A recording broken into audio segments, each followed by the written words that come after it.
Assalamualaikum warahmatullahi wabarakatuh. Om Swastiastu, Namo Buddhaya, salam kebajikan, shalom, dan halo untuk semua sahabat kisah horor 8 dimanapun kalian berada. Terima kasih sudah meluangkan waktu mampir ke channel ini. Sebelum kita mulai kisah horor yang menegangkan dan menakutkan, saya ingin mengajak kalian melakukan satu hal sederhana, tapi insya Allah penuh keberkahan. Tenang saja, ini bukan ajakan untuk subscribe. Tapi jika cerita ini berkesan, saya akan sangat bersyukur kalau kalian mau menuliskan Waalaikumsalam di kolom komentar bagi teman-teman muslim atau menjawab salam sesuai kepercayaan dan keyakinan kalian masing-masing. Karena menjawab salam adalah doa. Dan saat kita saling menjawab salam di kolom komentar, sejatinya kita sedang saling mendoakan dalam kebaikan. Itu jauh lebih bernilai daripada sekadar menekan tombol subscribe. Baiklah, mari kita mulai ceritanya. Selamat menyimak dan semoga bisa menghibur kalian semua. Langit mendung menggantung berat di atas krian sore itu. Angin berhembus pelan, membawa bau tanah basah dan suara kodok dari sawah yang mulai tergenang hujan. Di pinggiran kota, di antara deretan warung tenda dan toko kelontong tua, sebuah warung soto ayam dengan spanduk usang tetap berdiri seperti penjaga setia waktu. Warung soto ayam Lamongan, Pak Gito. Sejak 1999, warung itu tidak tampak istimewa.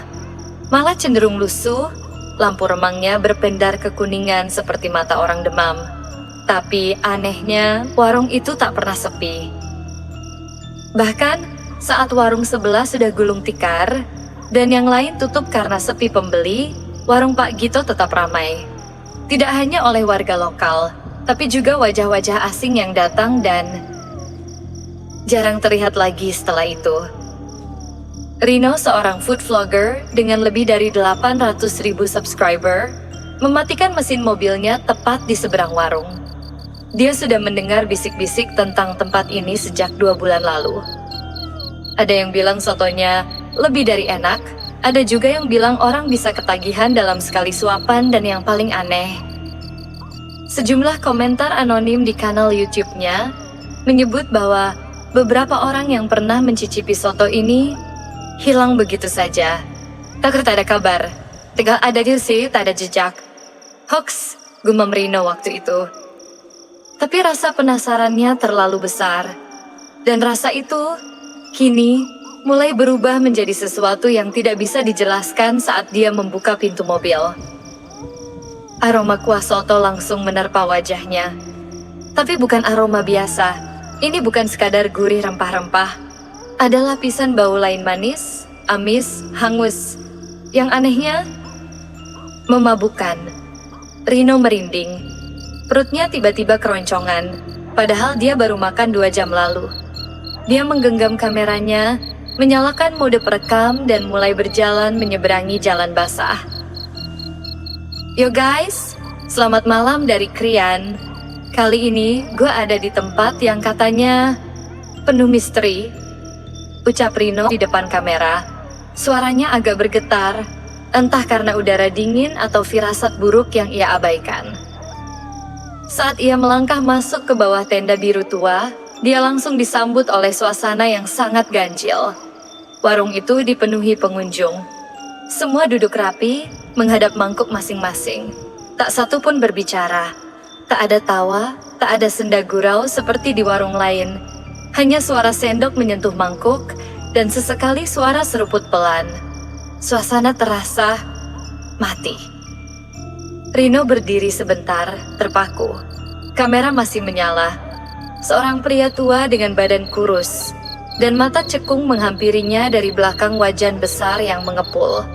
Rambutnya putih lepek, wajahnya penuh keriput, tapi yang paling mencolok adalah senyumnya lebar, licin, dan nyaris tak manusiawi. Mas Rino ya? Sapa pria itu. Rino kaget. Iya pak, kok tahu? Pak Gito tidak menjawab. Dia hanya tersenyum lalu mengisyaratkan Rino duduk di kursi pojok yang kosong. Satu-satunya kursi yang tampaknya memang sudah disiapkan untuknya. Tak lama, satu mangkuk soto ayam disajikan di depannya. Mangkuk itu tampak biasa, tapi kuahnya kuning pekat, lebih gelap dari soto biasa. Minyaknya membentuk pola aneh seperti pusaran. Irisan ayam tampak pucat, hampir seperti daging yang tidak direbus sempurna. Dan aroma itu kini tercium lebih jelas. Aroma kematian. Rino diam. Tiba-tiba ia merasa tidak enak, tapi perutnya seolah memaksa. Ia menyendok perlahan. Kuahnya gemetar di ujung sendok. Satu tetes jatuh ke tangan panasnya seperti membakar kulit. Tanpa sadar, sendok itu masuk ke mulutnya. Dan dunia berubah. Lidahnya langsung mati rasa. Tapi otaknya dipenuhi rasa yang luar biasa aneh. Perpaduan nikmat, pahit, pedas, dan sesuatu yang tidak bisa dideskripsikan. Rasa itu tidak berasal dari dunia ini. Tiba-tiba, wajah para pengunjung di sekelilingnya menoleh.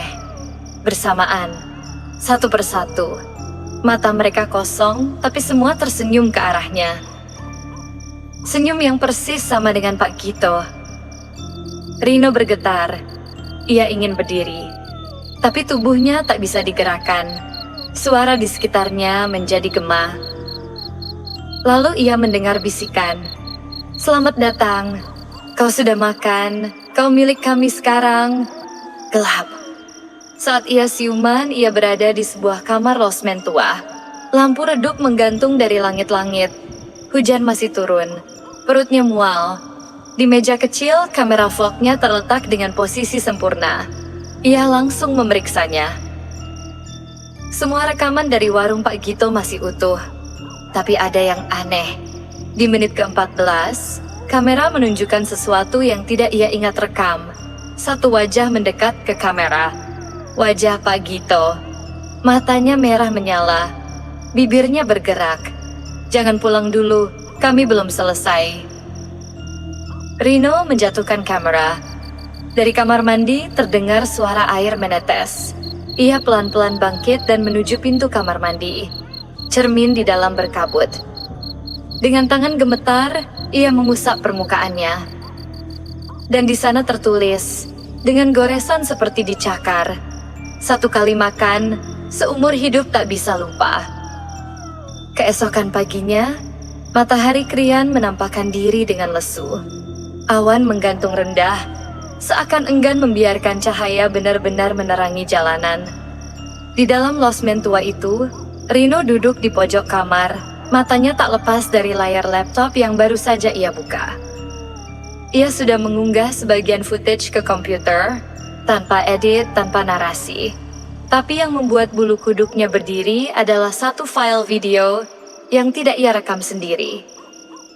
Namanya aneh, Recording 03 MP4. Ia tidak ingat pernah menekan tombol perekam saat pingsan. Dengan jantung berdebar, ia memutarnya. Layar menampilkan rekaman dari sudut pandang matanya sendiri, persis dari posisi duduknya di warung Pak Gito malam itu. Tapi video itu menunjukkan hal-hal yang tak pernah ia lihat secara sadar.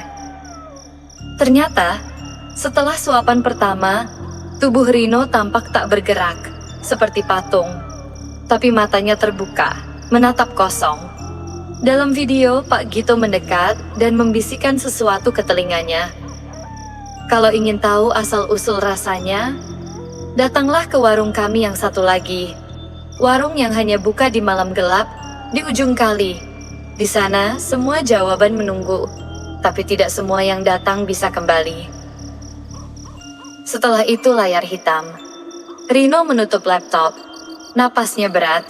Entah kenapa, rasa lapar dalam dirinya mulai muncul lagi, padahal perutnya kembung. Dan isi lambungnya semalam nyaris keluar karena mual. Tapi rasa itu bukan lapar biasa. Itu semacam dorongan, ketagihan. Malam mulai merayap. Rino tidak bisa melawan dorongan yang terus menyesakkan dadanya. Ia bertanya-tanya pada resepsionis losmen, seorang pria tua pendiam, tentang warung di ujung kali. Pria itu langsung menatapnya tajam, lalu perlahan berkata, "Kalau sampean benar-benar pengen ke sana, jalan kaki aja ke arah timur, lewat jembatan bambu kecil.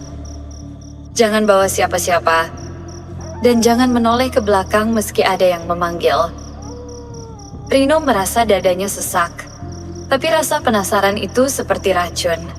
Malam itu, selepas Isya, ia membawa senter dan kamera kecil, lalu berjalan sendiri menyusuri jalan sempit yang hanya diterangi kunang-kunang dan bulan samar.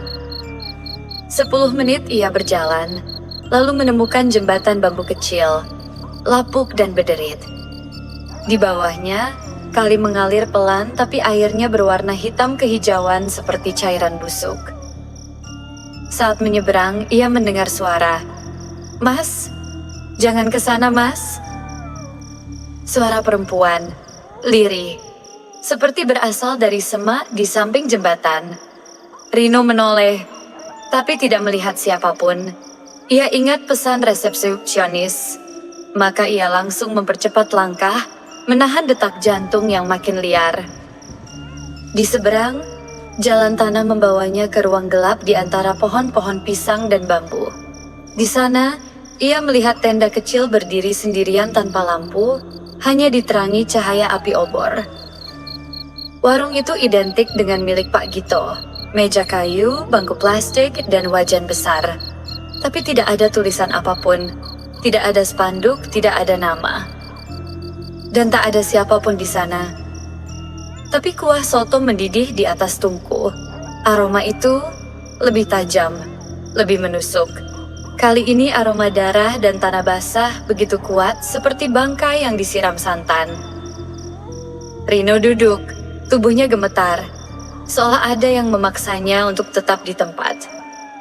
Tiba-tiba, seorang wanita muncul dari balik warung. Ia memakai kebaya coklat tua, wajahnya tirus, mata sayu tapi menusuk. Tangannya gemetar saat membawa satu mangkuk soto. "Mas Rino sudah datang," katanya dengan suara dingin. "Selamat datang di dapur asal muasal." Mangkuk itu diletakkan di hadapannya. Kuahnya tidak kuning tapi merah tua, nyaris seperti darah. Di dalamnya, tidak ada irisan ayam, melainkan sesuatu yang menyerupai urat dan jaringan daging mentah. "Apa ini?" Rino tergagap. "Ini bukan soto untuk dinikmati," jawab si wanita. "Ini soto untuk membuka mata." Tanpa ia sadari, tangannya mengangkat sendok. Dan ia melihat sesuatu di dasar mangkuk. Mata manusia, utuh, masih berkedip, menatapnya. Rino langsung berdiri dan berlari, menendang kursi, menjatuhkan kamera. Ia tak peduli lagi. Suara tawa menggema dari arah warung.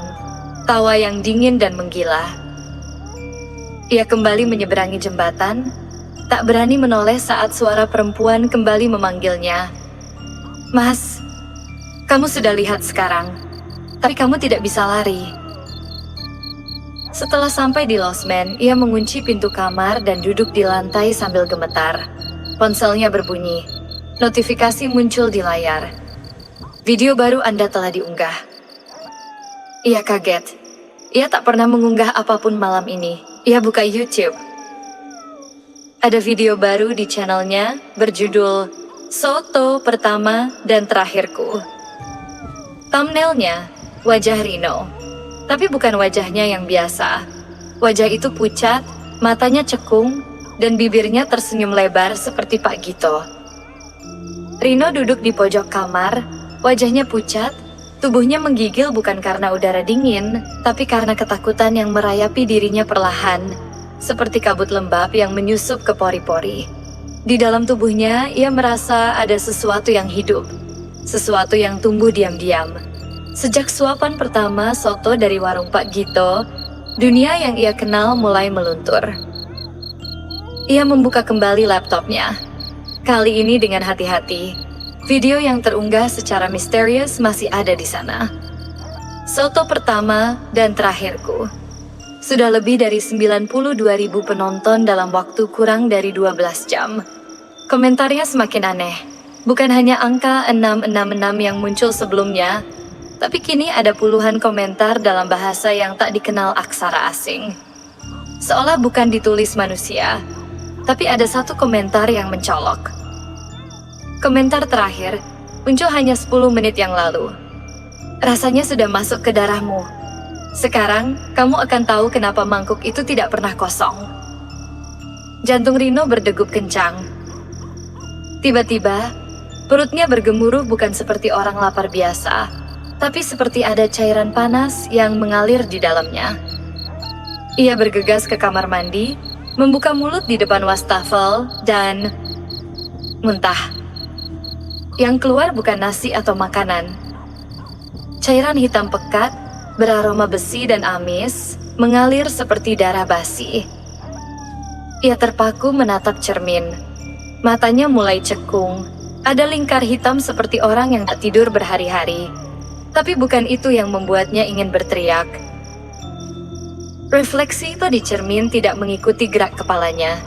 Saat ia menunduk, bayangan itu tetap menatapnya dan tersenyum. Beberapa jam kemudian pintu kamar diketuk. Seorang wanita muda berjaket denim dan celana hitam masuk dengan wajah cemas. Namanya Dewi. Ia adalah jurnalis lokal yang sejak awal tertarik dengan misteri warung-warung pesugihan di daerah Sidoarjo dan Mojokerto. Dewi langsung duduk tanpa basa-basi. Aku lihat video kamu. Kamu pergi ke warung yang ada di pinggir kali itu? Tanyanya cepat. Rino mengangguk, suaranya gemetar. Aku nggak tahu kenapa aku ke sana. Seolah ada sesuatu yang menarikku.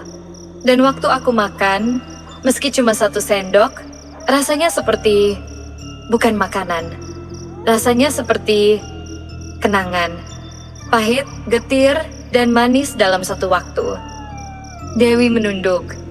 Berarti kamu sudah dicicipi. Rino menatapnya tak paham. Aku pernah menelusuri kasus warung soto ini. Semua pemiliknya tidak pernah benar-benar mati. Mereka diwarisi tubuh oleh sosok yang lebih tua. Pak Gito itu bukan manusia biasa, Rin. Ia penjaga warung pertama dari perjanjian pesugihan yang sangat kuno. Dewi membuka map. Di dalamnya ada foto tua tahun 1960-an, memperlihatkan warung sederhana dan seorang pria muda berwajah hampir identik dengan Pak Gito sekarang. Ini Gito muda, saat baru buka warung. Tapi sejak tahun 1990, dia berhenti menua. Beberapa warga bilang, setiap malam Jumat Kliwon, warung itu tutup di siang hari dan dibuka kembali di tempat berbeda, yang letaknya selalu dekat sungai. Di sanalah dapur asli berada. Rino teringat soto merah yang nyaris ia telan, dan mata di dalam mangkuk itu. Ia merasa ingin muntah lagi. Aku merasa, sejak makan itu, ada sesuatu di dalamku yang berubah. Aku tidak lapar makanan biasa. Aku haus, tapi bukan air yang kuinginkan. Tadi, waktu aku lihat darah mimisan, aku malah merasa tergoda. Dewi menatapnya serius. Kalau kamu tidak memutus ikatan itu secepatnya, kamu akan menjadi penerus berikutnya. Malam pun turun, dan mereka memutuskan pergi ke rumah seorang dukun sepuh yang dikenal masyarakat sekitar sebagai penjaga warisan magis dari zaman kolonial, Mbah Haruni.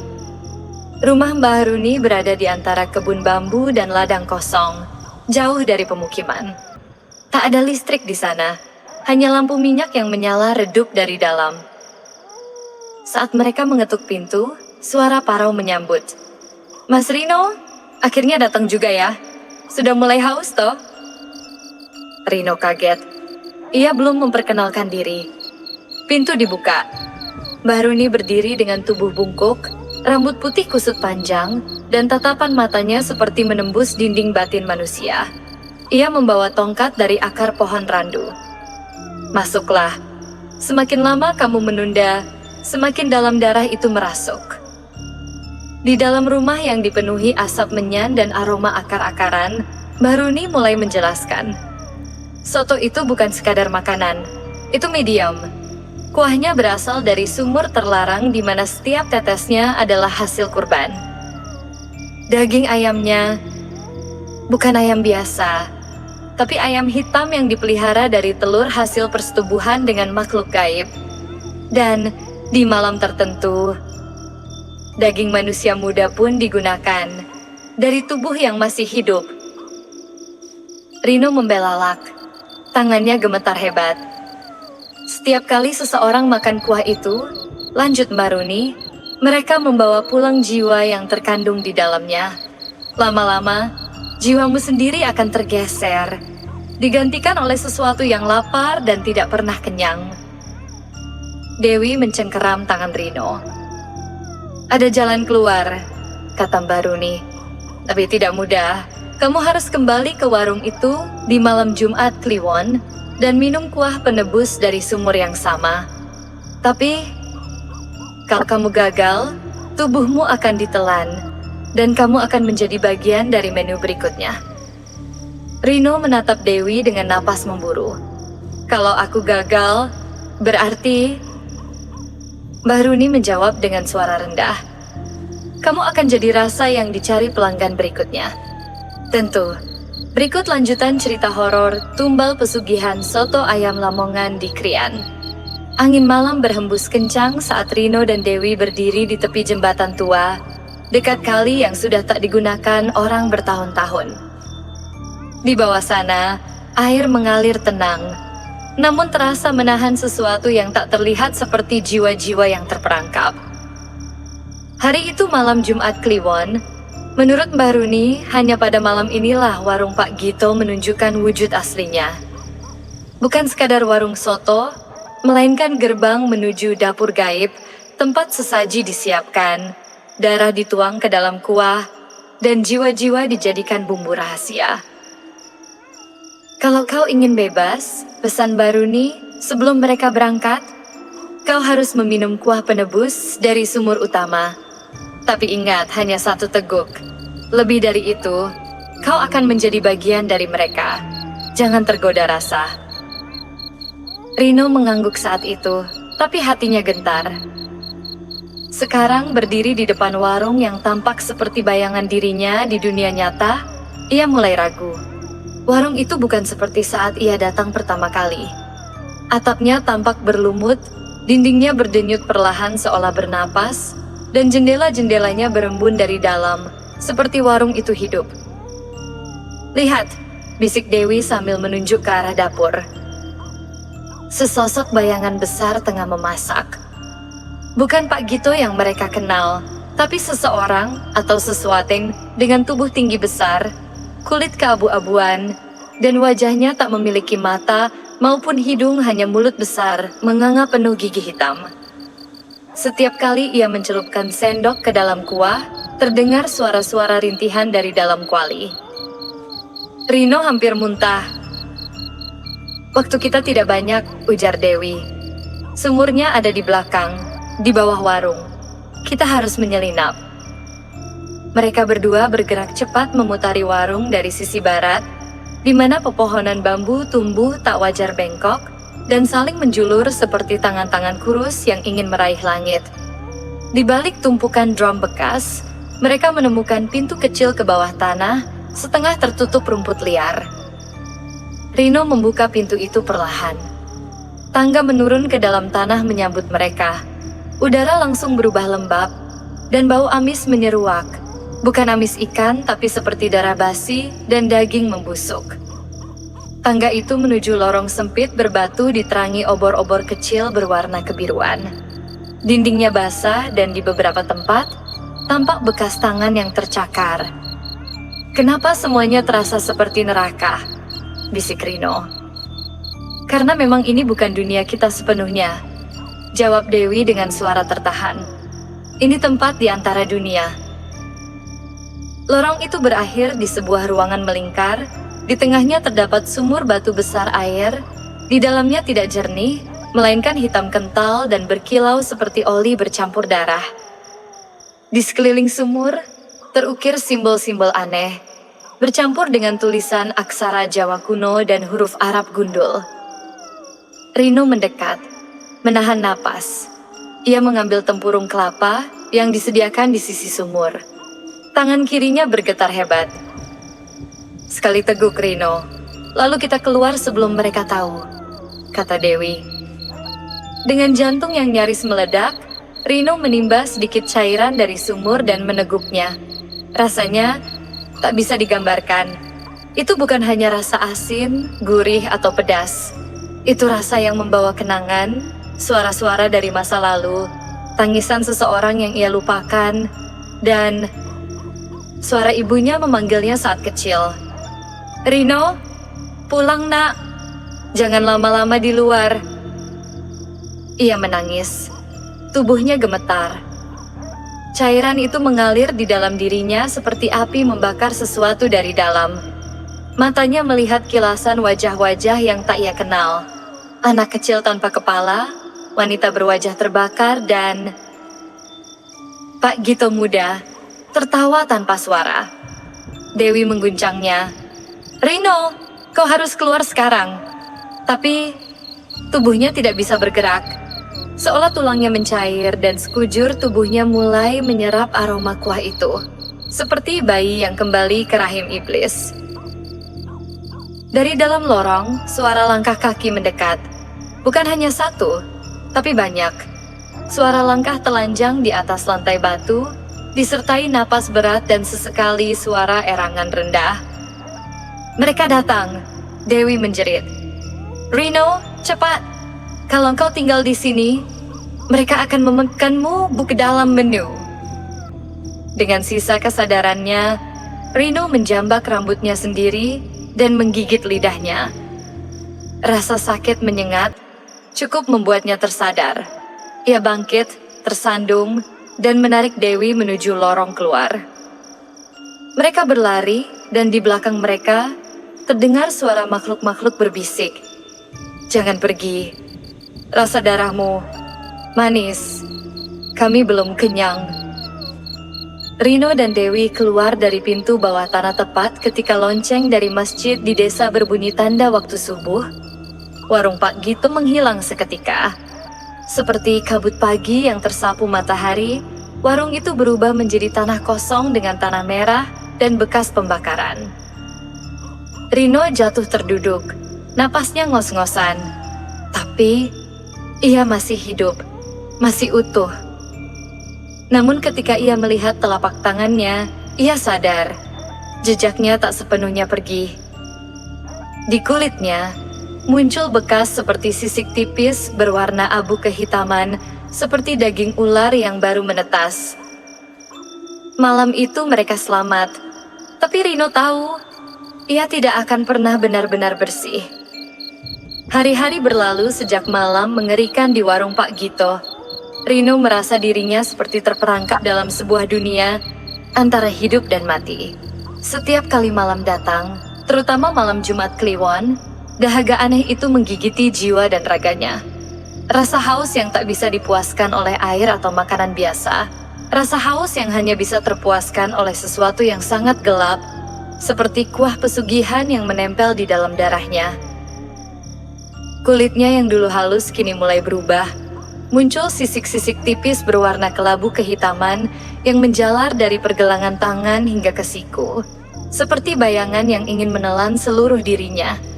Wajahnya tampak lebih kurus, dengan mata merah yang bersinar dalam kegelapan.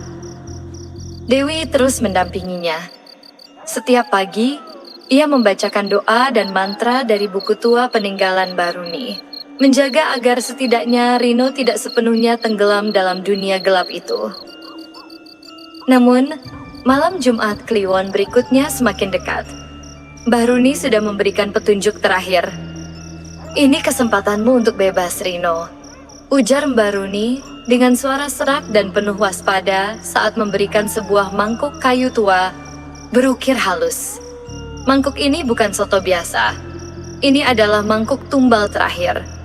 Kuah yang akan kau minum di dalamnya mengandung seluruh kejahatan dan kekuatan dari pesugihan ini. Jika kau berhasil meneguk dan menahan godaan untuk menyerah, kau akan terbebas. Mangkuk itu terasa berat di tangan Rino, seolah-olah menyimpan beban ribuan nyawa di dalamnya. Tapi ingat, jika kau gagal, jika hanya satu teguk saja kau menyerah pada kegelapan, kau tidak hanya menjadi tumbal lagi, kau menjadi penguasa kegelapan itu. terperangkap selamanya dalam warung soto itu. Ketika malam Jumat Kliwon tiba, Rino dan Dewi duduk di ruangan kecil yang sudah dipenuhi dupa dan lilin. Aroma melati bercampur dupa kayu gaharu menebal, memecah kesunyian malam yang mencekam. Dewi menuangkan kuah kental berwarna hitam ke dalam mangkuk kayu itu. Wewangian aneh muncul dari permukaan kuah, seperti aroma busuk daging yang terbakar dan tanah basah yang digali dari kuburan. Rino menarik napas panjang, lalu meneguk kuah itu perlahan. Rasa kuah itu jauh lebih kuat dari yang pernah ia rasakan sebelumnya. Pahit, asin, beraroma darah, dan terkadang ia menangkap bisikan gelap di sela-sela rasa itu. Bisikan yang menyuruhnya menyerah, memberikan kekuatan besar dengan harga jiwa. Dalam sekejap, dunia di sekelilingnya berubah menjadi kabut gelap pekat, dan ia merasa tubuhnya terhisap ke dalam lorong waktu dan ruang yang tak berujung. Rino terjatuh dalam dunia mimpi buruk, di mana bayangan-bayangan masa lalunya muncul satu persatu dengan tatapan dingin dan penuh penghakiman. Ia melihat ibunya yang meninggal dunia dalam kesakitan, menyalahkan dirinya karena tidak pernah pulang tepat waktu. Ia melihat ayahnya yang sering memukul, menuntut Rino menjadi lebih dari yang bisa ia capai. Sahabat-sahabat yang dulu dekat kini mengabaikan atau bahkan mengkhianatinya. Dan yang paling mengerikan, bayangan dirinya yang menjadi makhluk mengerikan, setengah manusia, setengah binatang buas, yang terjebak selamanya di warung soto itu. Setiap kenangan diputar berulang-ulang, seperti siksaan tanpa akhir. Suara-suara gelap mengajak Rino untuk menyerah dan ikut tenggelam. Namun di tengah kegelapan itu, suara lembut dan penuh harapan terdengar. Rino, ingat siapa engkau sebenarnya. Kau bukan korban, kau bukan tumbal. Kau manusia yang berhak hidup. Itu suara Dewi. Suara cinta dan keberanian yang menguatkan hati. Pertarungan batin itu sangat berat. Rino merasakan dirinya hampir tenggelam dalam putaran kegelapan, tapi di saat terakhir, ia menggenggam erat kenangan indah bersama keluarga dan teman, walaupun pahit dan penuh luka. Ia mengingat senyum ibunya, suara tawa Dewi, dan angan-angan tentang masa depan yang bebas dari bayang-bayang soto pesugihan. Dengan segenap kekuatan jiwa, Rino menolak godaan gelap itu. Ia berteriak dalam hati, "Aku bukan makananmu, aku bukan tumbal yang akan kau korbankan." Dengan suara yang menggema, ia meminum habis seluruh kuah di mangkuk itu. Ketika Rino membuka matanya, ia terbaring di kamar Dewi. Napasnya berat dan tubuhnya penuh luka yang perlahan sembuh. Sisik kehitaman di kulitnya mulai menghilang. Namun di tangan kanannya, sebuah mangkuk kecil bercahaya tersisa. Kuah sisa dari dunia lain, kuah yang berisi kekuatan untuk membebaskan semua jiwa yang terperangkap di warung pesugihan. "Ini kuah dari dunia sebelah," kata Dewi dengan mata berkaca-kaca. "Kuah yang akan mengakhiri kutukan ini." Malam itu juga, mereka kembali ke lokasi warung Pak Gito yang sudah lama hilang. Kabut tebal menyelimuti jalan setapak yang membawa mereka ke reruntuhan warung soto yang kini berubah menjadi tanah kosong, penuh bau busuk dan tanah basah. Dengan hati-hati, Rino menuangkan kuah bercahaya ke dalam sumur batu hitam yang berada di bawah tanah. Tiba-tiba terdengar teriakan mengerikan, suara makhluk tak kasat mata yang meronta-ronta kehilangan rasa yang selama ini mereka nikmati. Warung itu bergemuruh, reruntuhan bergetar, dan perlahan berubah menjadi hamparan tanah kosong. Rino dan Dewi berdiri terpaku, tubuh mereka lemah tapi jiwa mereka bebas. Namun dari reruntuhan itu, sebuah mangkuk soto tua pecah, mengeluarkan asap merah berdarah. Bisikan pelan terdengar di udara. Pesugihan belum berakhir, rasa masih menunggu yang lapar. Setelah kejadian malam itu, Rino dan Dewi kembali ke rumah dengan perasaan campur aduk. Kemenangan yang mereka raih bukanlah akhir yang sempurna, melainkan sebuah awal baru yang penuh teka-teki dan ketidakpastian. Malam-malam setelahnya, suasana di Krian terasa aneh. Angin berhembus tanpa arah, bayangan panjang melintas di sudut-sudut gelap, dan suara bisikan misterius terdengar di telinga yang sunyi. Warga yang lewat di dekat bekas lokasi warung Pak Gito melaporkan melihat sosok kabur yang sekilas menyerupai manusia, tapi dengan mata merah menyala dan senyum menyeramkan. Dewi mulai merasakan sesuatu yang tidak biasa pada dirinya sendiri. Ia sering merasa tubuhnya lemas tanpa sebab, dan saat berbaring di malam hari, bayangan-bayangan gelap muncul di sekeliling kamarnya, menari dan berbisik. Terkadang ia terbangun dengan suara tawa yang dingin di telinganya. "Rino, apakah kau juga merasakan ini?"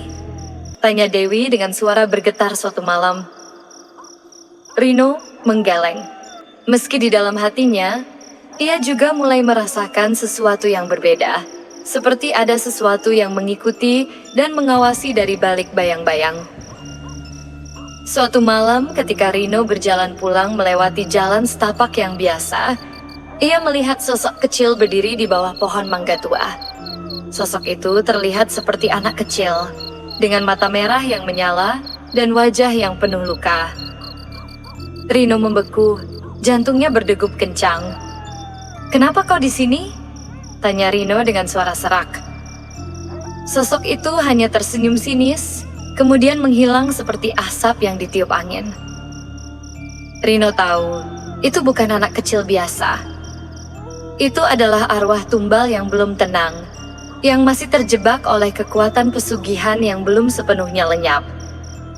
Dewi dan Rino mencoba mengorek kembali rahasia mangkuk soto tua yang pecah saat mereka membasahi sumur terlarang.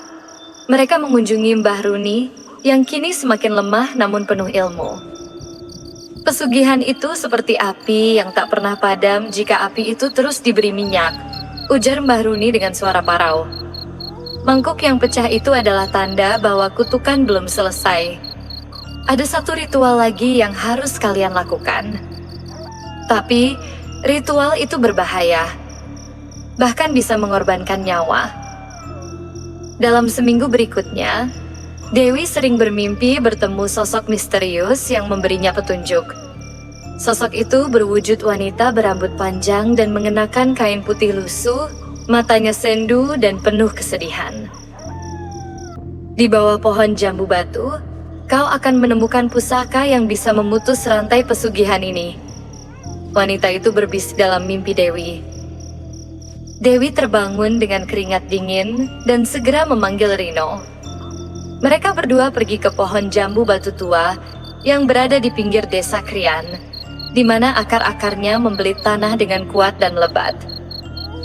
Setelah menggali selama berjam-jam, mereka menemukan sebuah peti kecil terbuat dari kayu tua, penuh ukiran aneh dan tulisan Jawa kuno. Di dalamnya terdapat sebuah keris dengan gagang berukir kepala naga dan sebuah kain kafan kuno yang berlumuran tanah.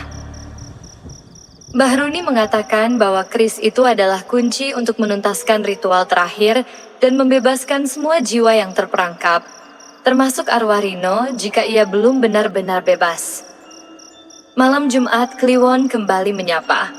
Kali ini, Dewi dan Rino bersiap di bawah pohon jambu batu, membawa keris dan kain kafan itu. Mereka menyalakan lilin, membakar dupa, dan mulai membaca mantra-mantra kuno yang diingat dari Mbah Runi. Udara menjadi semakin dingin dan berat. Angin bertiup kencang, menggerakkan dedaunan dan menerbangkan asap dupa ke segala arah. Tiba-tiba, dari balik pepohonan, bayangan gelap mulai muncul, melingkar seperti kabut hitam yang mengepung mereka. Rino menghunus keris, cahaya biru berpendar keluar dari bilahnya, membelah gelap yang mulai menelan mereka. Bayangan-bayangan itu melolong, mencoba merenggut jiwa mereka dan menyeret mereka ke dunia gelap pesugihan. Dewi mengangkat kain kafan, membentangkannya seperti tameng suci. Dengan kekuatan ini, kami menolak semua kutukan yang terikat dengan warung soto itu, teriak Dewi. Saat pertarungan mencapai puncaknya, Rino terjatuh. Tubuhnya tersayat oleh bayangan yang sangat kuat. Dewi memeluknya, menangis. Aku tidak akan membiarkanmu pergi, Rino. Bersama-sama kita akan mengakhirinya. Dengan sisa tenaga terakhirnya, Rino menusukkan keris ke tanah, dan Dewi melempar kain kafan ke arah bayangan gelap.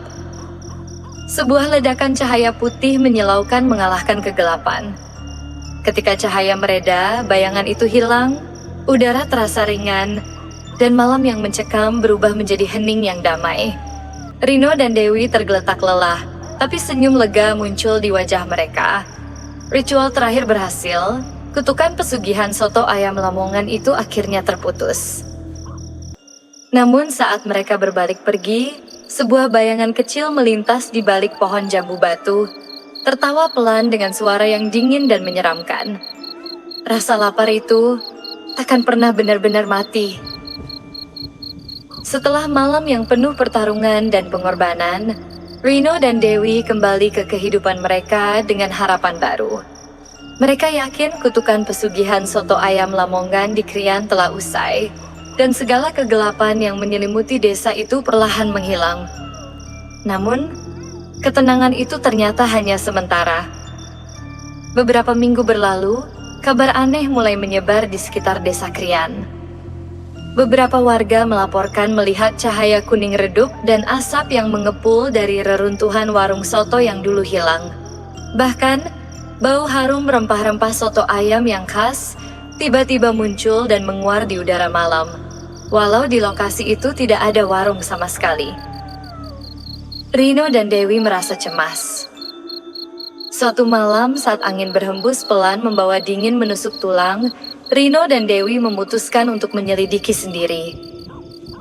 Mereka berjalan ke lokasi bekas warung yang sekarang hanya berupa tanah kosong dengan pepohonan liar yang tumbuh tak terkendali. Tiba-tiba, di tengah kegelapan, berdirilah sebuah warung soto kecil yang menyala lampu minyaknya, seperti muncul entah dari mana.